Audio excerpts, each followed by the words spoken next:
अब आपको सीधा लिए चलते हैं खूंटी, जहां उलिहातू में आज सीपी राधाकृष्णन पहुंचे थे। उन्होंने बिरसा मुंडा के वंशजों से बातचीत भी की। हमारे सहयोगी यशवंत भी हमारे साथ लाइव जुड़े हुए हैं, जहां वो बिरसा मुंडा के वंशजों से वो भी बातचीत करेंगे। यशवंत। बिल्कुल माधवी, देखिए देश के उपराष्ट्रपति सीपी राधाकृष्णन भगवान बिरसा मुंडा की धरती पर पहुंचे और भगवान बिरसा मुंडा के जो पैतृक गांव है उलिहातू, वहां पर पहुंचे और उनके जो वहां के जो उनके परिवार है, जो वंशज है, उनसे मुलाकात की। अब देखिए तस्वीरों में कि ये जो है, ये जगह जो है, ये भगवान बिरसा मुंडा की उलिहातू गांव है और यहीं पे जो है उनका जन्म हुआ था।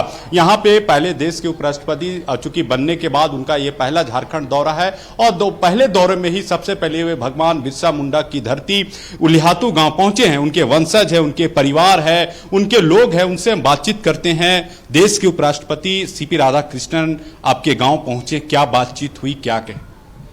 सबसे पहले दर्शकों को जोहार। मेरा नाम जंगल सिंह मुंडा, धरती अब भगवान बिरसा मुंडा का वंशज। आज हमारे गांव और घर में देश के उपराष्ट्रपति माननीय सीपी राधाकृष्णन महोदय उलिहातू पहुँचे थे और यहाँ हम लोग बिरसावड़ा में पूजा पाठ करने के बाद हम लोग जो जहाँ बैठने के लिए जो सोफा पर लगाया गया था वहाँ हम लोग बैठे। उसके बाद उनसे बातचीत किए, समस्या हम लोग का घर के विषय में रखे। ये घर वंशजों का, जबकि इतना बड़ा देश का स्वतंत्र सेनानी का घर के वंशजों का ही नहीं है, और उसके विषय में हम लोग मांग किए और बाल बच्चा परिवार के वंशजों को अच्छा स्कूल में अच्छी शिक्षा देने के लिए मांग किए।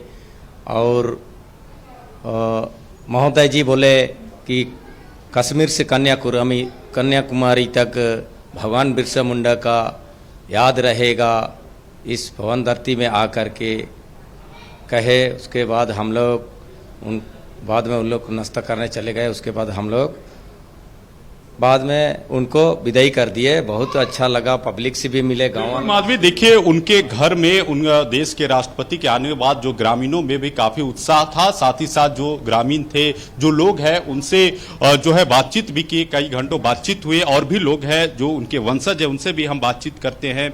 देश के राष्ट्रपति आप लोगों से मुलाकात की, क्या बातचीत? देखिए सर, आज हमारे माननीय भारत सरकार के उपराष्ट्रपति हमारे यहाँ पधारे और उनसे हमारी मुलाकात हुई, बैठे, बातचीत की और उनसे हमारी मांग भी रखे कि हमारे भगवान बिरसा मुंडा के वंशज परिवार के लोगों के लिए एक मकान की अति आवश्यकता है, जो कि यहाँ दूर से कहीं से भी लोग आते हैं तो एक रात रहने लायक उस तरह का घर नहीं है। और साथ ही हमारे बच्चों को एक अच्छे स्कूल में शिक्षा के लिए व्यवस्था सरकार द्वारा करने के लिए उनसे मांगे रखी है। और माननीय उपराष्ट्रपति ने हमारे खूंटी के डीसी महोदय को कार्रवाई करने के लिए बातें की हैं। आप मांग तो रखे हुए, आप क्या करते हैं आगे हम लोग देखेंगे।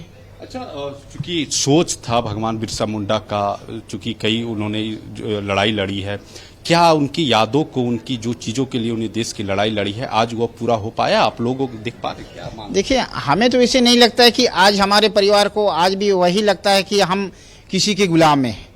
अगर ये हमें गुलाम नहीं होता तो आज़ादी हमको मिलता कि कहीं पर अपने बातों को रखने का मौका मिलता है। ना ही कोई यहाँ कोई केंद्र से हुआ चाहे राज्य से कोई अगर मंत्री आते हैं तो उनके सामने हम खुलेआम से उस बात नहीं रख पाते हैं। क्योंकि हमारी मांग है कि देखिए, हमारे पूर्वज एक आंदोलनकारी थे और आज भी हमारे परिवार से आंदोलनकारी भी हैं कि हम लोग लड़ेंगे और लड़ते रहेंगे। क्योंकि उपराष्ट्रपति से आप लोग क्या मांग की? कि हमें उससे मांग रखे हैं कि बच्चों को अच्छे स्कूल में शिक्षा के लिए और एक आवास के लिए बात उनसे मांग रखी है। देखिए, आश्वासन दिए हुए हैं कि डीसी मैम को कार्रवाई करने के लिए बोले हुए हैं। बिल्कुल, और भी लोग हैं, बुजुर्ग हैं। आज देश के उपराष्ट्रपति आप लोगों से मुलाकात की, क्या बातचीत हुई, क्या कहें? जी, आज मेरा नाम बुद्धराम मुंडा भगवान बिरसा मुंडा के वंशज हैं और आज उपराष्ट्रपति हम लोगों का घर में भगवान बिरसा मुंडा जी का जन्म स्थली घर हमारे घर में ही आए हैं, तो हम लोगों को बहुत खुशी लगा। और हम लोगों से खास बातचीत तो नहीं हुआ। अब क्या करेंगे क्या नहीं करेंगे ये सब तो बातचीत ही तो। क्या समस्या है इस गांव में? चूंकि उपराष्ट्रपति भी आए, इससे पहले कई और नेता भी आपके यहाँ पे घर पहुंचे हैं, कई राष्ट्रपति भी का भी इनका दौरा रहा है, उनके गांव पहुंचे हैं कई बार। क्या लग रहा है, क्या समस्या देख रहे हैं? जो सोच था भगवान बिरसा मुंडा का, जो सोच के लिए उन्होंने देश की लड़ाई लड़ी, शहीद हुए, क्या उनका सोच अब पूरा हुआ है अभी तक इस देश का, इस राज्य में? देखिए यहाँ भगवान बिरसा मुंडा का जन्म स्थली में तो देश के प्रधानमंत्री जी भी आए हैं और राष्ट्रपति महोदया भी आई हैं, आज उपराष्ट्रपति महोदय आए हैं और ऐसे ही आते रहते हैं। किंतु हम लोगों का विशेष इस परिवार को उत्थान के लिए आज तक कोई केंद्र सरकार या राज्य सरकार ने कोई कार्रवाई नहीं किया है।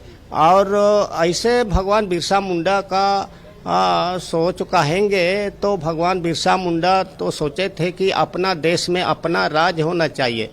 जल और जंगल हम आदिवासियों का है, इस देश के मालिक हैं, किंतु आज इसी देश के मालिक ही हमारे पूर्वज थे, किंतु आज हम लोग आदिवासी समाज गुलामी का स्थिति में जी रहे हैं। कहीं भी देश में देखिएगा आदिवासियों का कहीं भी अपना स्वतंत्र रूप से कहीं भी अपना काम चाहे बात नहीं रख पाते हैं। हर जगह तो आदिवासियों का अतिक्रमण ये क्या बोलते हैं विस्थापित होते रहता है, कितना आवाज़ करते हैं, किंतु उसी तरह से हम लोग भी बिरसा भगवान के परिवार आज एक गुलामी का स्थिति में ही है, क्योंकि सरकार अभी हम लोगों को उत्थान करने का कोई कदम नहीं उठाया और अभी तक आश्वासन में जी रहे हैं। किसी तरह का आज हम लोगों को आगे बढ़ने का चांस नहीं दिया गया है। यही कहना चाहते हैं कि सरकार अगर भगवान बिरसा मुंडा का इतना क्षेत्र में धर्म परिवर्तन भी एक बड़ा मुद्दा है, तो इस मुद्दे को वो कैसे देखते हैं? उत्थान के लिए कोशिश नहीं करते हैं, कुछ कार्रवाई नहीं करते हैं। चाचा, देश में देखिए धर्मांतरण भी बड़ी संख्या में हो रहा है, लोग इसके लेके आवाज भी उठाया जा रहा है, आप क्या देख रहे हैं? क्या ये मुद्दा है, क्या चीज समझ पा रहे हैं? देखिए धर्मांतरण तो क्या बोलिएगा, ये तो संविधान कहता है कि कोई भी मनुष्य को धर्म मानने के लिए स्वतंत्र दिया गया है कहते हैं, किंतु ऐसा तो है नहीं कि प्रलोभन करके भी कुछ लोगों को धर्मांतरित किया जाता है। और जब धर्मांतरित होता है, अपना धर्म छोड़ करके दूसरा धर्म में अगर कोई अपना मूल धर्म को छोड़ करके दूसरों में जाते हैं तो गुलामी का जंजीर में फंस जाते हैं। क्योंकि जैसे कि हम आदिवासी मुंडा समाज चाहे सरना प्रकृति के पूजक आदिवासी लोग हैं, विशेष करके दूसरा धर्म में चले जाते हैं और उनके अपना जो प्रकृति के पूर्वजों से मनाते आ रहे हैं उस धर्म को छोड़ करके दूसरा धर्म में जाते हैं तो गुलामी में ही जाते हैं। कोई स्वतंत्र अपना नहीं कर पाते हैं। इसलिए हम तो धर्मांतरण को गलत ही मानते हैं और धर्मांतरण अपना पूर्वजों का मूल धर्म छोड़ करके दूसरा धर्म को मानना तो अच्छा नहीं है। अपना पूर्वजों को छोड़ करके दूसरा देव देवता को मानना ये तो गलत है। देखिए धर्मांतरण के खिलाफ यहाँ बिरसा मुंडा के जो वंशज हैं, जो परिवार हैं, वो भी साफ तौर पर कह रहे हैं कि जो धर्मांतरण को लेकर, चूंकि राज्य और देश में धर्मांतरण का एक जो मुद्दा है, एक गंभीर मुद्दा साफ तौर पर देखने मिला है, तो जो इनके वंशज है, जो इनके परिवार है, वो भी साफ तौर पर कह रहे हैं कि धर्मांतरण जो है ये नहीं होना चाहिए। जो वंशज के जो निशानी होती है, जो पूर्वज होते हैं, इसके कहीं ना कहीं गलत है। फिलहाल देखिए ये बिरसा मुंडा की धरती है, बिरसा मुंडा का गाँव है, उलिहातू गांव है और यहाँ पे बड़ी संख्या में जो ग्रामीण है, जो पूर्वज हैं, देश के उपराष्ट्रपति सीपी राधाकृष्णन से मुलाकात किए। साथ ही साथ इस गांव के साथ साथ इस जो उनके परिवार है, जो उनके वंशज है, उनमें जो भी समस्याएं हैं, जो भी दिक्कत है, उन्होंने देश के उपराष्ट्रपति सीपी राधाकृष्णन से खुलकर बात की। साथ ही साथ जो देश के राष्ट्रपति है, उन्होंने उनके ग्रामीण, उनके परिवारों को जो है जो समस्या को लेकर उन्होंने अवगत कराया, उसको पूरा करने का वादा किया है। फिलहाल देश के उपराष्ट्रपति सीपी राधाकृष्णन भगवान बिरसा मुंडा की धरती उलिहातू पहुंचे, उनके यहाँ के ग्रामीणों से, उनके परिवारों से मुलाकात किए। उसके बाद भगवान बिरसा मुंडा का प्रतिमा पर माल्यार्पण करने के बाद अब जो है देश के उपराष्ट्रपति सीपी राधाकृष्णन बिल्कुल यशवंत, तमाम जानकारियों के लिए आपका बहुत बहुत धन्यवाद। तो आज हमने तस्वीरें भी दिखाई थी जहां पर उपराष्ट्रपति सीपी राधाकृष्णन आज खूंटी के उलिहातू पहुंचे और उलिहातू भगवान बिरसा मुंडा का पैतृक गांव है, जहां उन्होंने वहां पहुंचकर बिरसा मुंडा की प्रतिमा पर माल्यार्पण किया, उन्हें नमन किया, साथ ही साथ उनके वंशजों से मुलाकात भी की।